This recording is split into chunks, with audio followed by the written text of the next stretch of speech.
코로나 확산 관련주가 제일 괜찮은 흐름을 보였습니다. 예상대로 상한가까지 직행하면서 좋은 흐름을 보였습니다. 정치 테마 이슈로 2연상을 갔었습니다. 어쩐지 차트가 잘 만들어졌다고 생각을 했었는데요. 결국 바이든은 기후변화에 더욱 엄정하게 대응할 수밖에 없을 것 같습니다.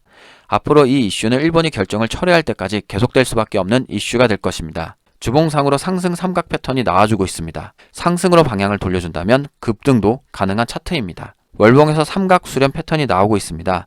그런데 많은 분들이 삼각 수렴 패턴이 무조건 올라간다고 생각하는데요. 안녕하세요. 주식성공TV의 김석사입니다.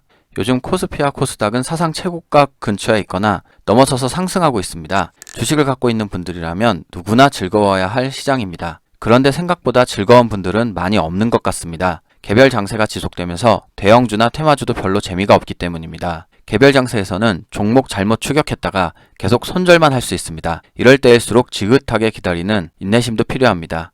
아니면 차분히 저와 함께 이슈와 종목에 대해서 공부하는 것도 좋을 것 같습니다.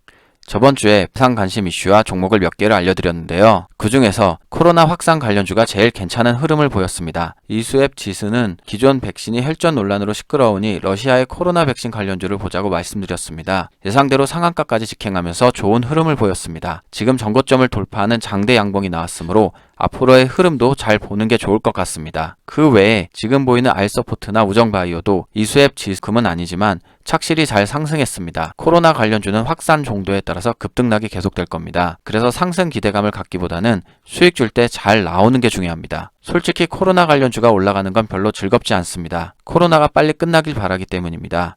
다른 좋은 종목들이 더 많이 올랐으면 좋겠습니다. 한 종목이 더 있는데요. IOK는 코인 관련주로 말씀드렸습니다. 그런데 코인으로 상한가를 간 게 아닙니다. 정치 테마 이슈로 2연상을 갔었습니다. 어쩐지 차트가 잘 만들어졌다고 생각을 했었는데요. 역시 누군가 차트 만들어 놓고 준비하고 있었네요.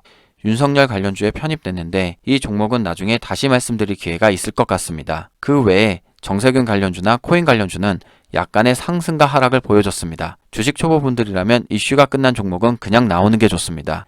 그럼 다음 주 이슈와 관심 종목을 시작하겠습니다. 다음 주 4월 22일이 지구의 날입니다. 그래서 다음 주 이슈 중에 가장 먼저 눈에 띄었던 것은 22일부터 이틀간 화상으로 열리는 기후정상회의입니다. 주된 목표는 국가들이 기존보다 강화된 온실가스 저감 계획을 내놓도록 하는 것입니다. 전 세계 온실가스 배출 1위와 2위 중국과 미국입니다. 중국은 바이든이 주도하는 화상회의에 참석 여부가 불확실합니다. 아직까지 프랑스와 독일 간 기후변화 화상회의에만 참석하겠다고 말했습니다. 화상회의에 앞서 미국의 300개 기업은 바이든의 탄소 감축을 2배 강화하라는 서한을 보냈습니다. 친트럼프 기업이자 공화당이 우세한 지역의 회사들도 함께했다고 합니다. 결국 바이든은 기후변화에 더욱 엄정하게 대응할 수밖에 없을 것 같습니다. 예전부터 보면 탄소 배출 관련주들은 급등보다 지속적으로 상승하는 종목들이 더 많습니다. 탄소 배출의 대장주 에코프로입니다. 유해가스 저감 장치, 온실가스 저감 장치 등을 생산하는 회사입니다. 주가가 6만원대이기 때문에 급등이나 상한가를 갈 확률은 낮은 종목입니다. 월봉을 보면 아시겠지만 작년 코로나19 이후부터 계속 상승했습니다. 한두 달 하락한 적은 있었지만 꾸준히 상승했습니다. 에코프로 일봉입니다. 에코프로는 탄소 감축 대장주이기 때문에 알려드리는 겁니다. 이런 종목으로 상한가 바라고 그러면 어렵습니다. 두 번째 종목은 한솔홈데코입니다. 종합건축자재 생산업체인데 탄소 배출권 리스 사업을 하고 있기 때문에 탄소 배출 관련주가 되었습니다. 한솔홈데코 월봉인데요. 올해 들어 기간 조정을 거친 후 다시 상승으로 방향을 틀었습니다. 월봉상 전고점이 2,550원인데요. 거기까지는 도전해 볼 만한 차트입니다. 주봉을 보시면 기간 조정을 거친 게 잘 보입니다. 저번 주까지 20주선 밑에서 놀다가 다시 올라오기 시작했습니다.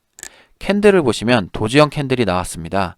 도지형 캔들은 이런 모양을 말하는데요. 보통 추세 전환이 나타나는 신호라고 여겨집니다. 사실 추세라고 하기에는 얼마 안 올라서 큰 의미는 없어 보이지만 주의는 필요하겠습니다. 지금 보는 것은 일봉입니다. 한솔홈데코는 일봉이 괜찮은 종목입니다. 얼마 전에 61선을 거래량 동반해서 세게 돌파 나왔습니다. 그리고 상승하다가 음봉으로 하락했는데요. 다시 바로 저점 잡아버렸습니다. 대기 매수세가 있는 걸로 보입니다. 이슈가 세게 붙어준다면 급등을 노려볼 만한 차트입니다. 세 번째 종목은 후성입니다. 후성은 그린 사업에 사용되는 화학품을 공급하고 있습니다. 월봉으로 보면 상승 추세가 확연하게 눈에 보입니다. 저점을 계속 높여주면서 상승 가능성이 더 높아 보입니다. 올해 실적도 작년 대비 매우 좋아질 것으로 기대되는 종목입니다. 주봉으로 보면 저번 주까지 기간 조정을 거친 후 20주선 근처에 있습니다. 아직은 힘이 약해서 세게 돌파하지는 못하고 20주선에 걸려 있습니다. 다음 주에 20주선을 지지받고 위에서 시작한다면 꽤 괜찮은 흐름이 예상됩니다. 일봉으로 보면 바닥을 딛고 거래량 들어오면서 상승하고 있습니다. 쌍바닥을 딛고 21선과 61선을 차례로 돌파하면서 상승했습니다. 다음 주 탄소 배출에 대한 이야기가 이슈가 된다면 충분히 좋은 모습을 보일 것이라 생각됩니다. 그 외에도 태양에너지, 풍력에너지 관련주들도 있지만 너무 많기 때문에 탄소 배출과 직접 관련된 종목들부터 살펴봤습니다.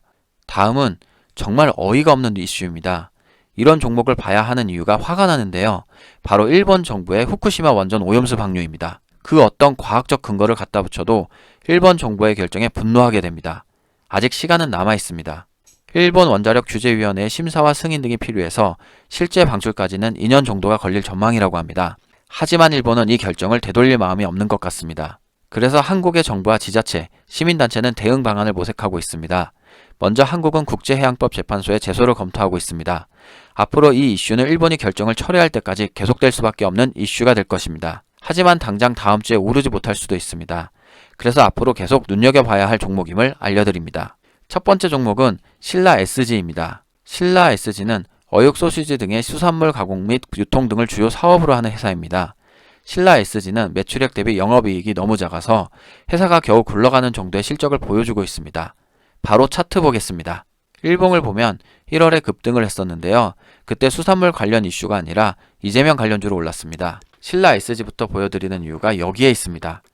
혹시나 오염수 방류 이슈로 오르지 못해도 다른 이슈가 있기 때문입니다.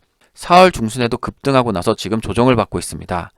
이 종목은 약 2개월 동안 거의 21선 근처에서 지지받았기 때문에 매수 타점을 잡기도 좋습니다. 주봉으로 보면 전고점을 넘지 못하고 하락하는 모습입니다. 저번 주 5주선과 갭이 있었기 때문에 다음 주 이 갭을 메꿔줄 것 같습니다. 주봉상으로 상승 삼각 패턴이 나와주고 있습니다. 그리고 나서 이 종목의 방향이 결정될 텐데요. 상승으로 방향을 돌려준다면 급등도 가능한 차트입니다. 두 번째 종목은 사조대림입니다. 그나마 사조대림의 실적은 꽤 탄탄한 회사입니다. 일봉을 보면 바닥에서부터 차근차근 올라가고 있습니다. 차트를 보면 전고점과 전저점을 계속 높여주면서 오르는 중입니다. 잘 보세요. 전고점 뚫고 조정받고 다시 전고점 뚫고 전저점 높여주면서 지지받았습니다. 이런 패턴이면 저번 주에 전고점을 뚫어줬기 때문에 다음 주에는 조정을 받을 확률이 있습니다. 사조대림의 주봉을 보겠습니다. 주봉으로 보면 상승 추세를 계속 이어나가고 있죠. 상승과 조정을 거치면서 차근차근 올라가는 모습이 인상적인 종목입니다. 세 번째 종목은 CJ 시푸드 보겠습니다. 월봉에서 삼각 수렴 패턴이 나오고 있습니다. 급등이 나올 수 있습니다. 그런데 많은 분들이 삼각 수렴 패턴이 무조건 올라간다고 생각하는데요. 삼각 수렴은 나온 이후에 위로 갈지 아래로 갈지 곧 결정된다는 이야기입니다. 그러니까 하락이 나올 수도 있다는 겁니다. 어느 방향이 나올지는 일봉에서 힌트를 얻을 수 있습니다. 일봉으로 보면 변동률이 크지 않습니다. 저번 주 오염수 방류 결정으로 잠깐 상승하고 다시 하락했습니다. 올해 들어 상승률과 하락률이 고만고만한 차트입니다. 그래서 하락보다는 상승의 무게를 두고 싶습니다. 마지막으로 사조 시푸드입니다. 사조 시푸드 월봉을 보면 바닥 매물대를 거의 다 소화한 것 같습니다. 엄청난 거래량과 함께 윗꼬리 캔들 보이시죠? 바닥에서 매수한 분들이나 지금까지 들고 있던 분들이 이 윗꼬리에서 많이 매도했을 것 같습니다. 보통 그렇게 대규모 매도가 나오면 하락하는 게 일반적인데 이번 달에 다시 올려놓았습니다. 일봉은 다른 수산물 관련주와 비슷한 움직임을 보이고 있습니다. 21선 안착이 첫 번째 지지라인이고 61선이 두 번째 지지라인으로 보는 게 좋겠습니다. 그 외에 한성기업이나 사조오양, 동원수산, 오르비텍, 우진 등도 있습니다. 다음 주 예상되는 이슈는 생각보다 많이 없습니다. 코로나 관련주는 확산세가 지속되면 다음 주에도 오르겠지만 지금은 좀 더 관찰이 필요합니다. 또한 오늘 이슈들은 종목이 너무 많아서 한 영상에서 모두 종목을 다 해드리기 어려웠습니다. 다른 영상을 통해서 또 알려드리겠습니다. 구독과 알림 설정을 통해서 남들보다 빨리 정보 얻어가시길 바랍니다. 그리고 댓글과 좋아요로 여러분의 의견을 남겨주세요. 참고하겠습니다. 항상 여러분의 의견에 진심으로 감사드립니다. 고맙습니다.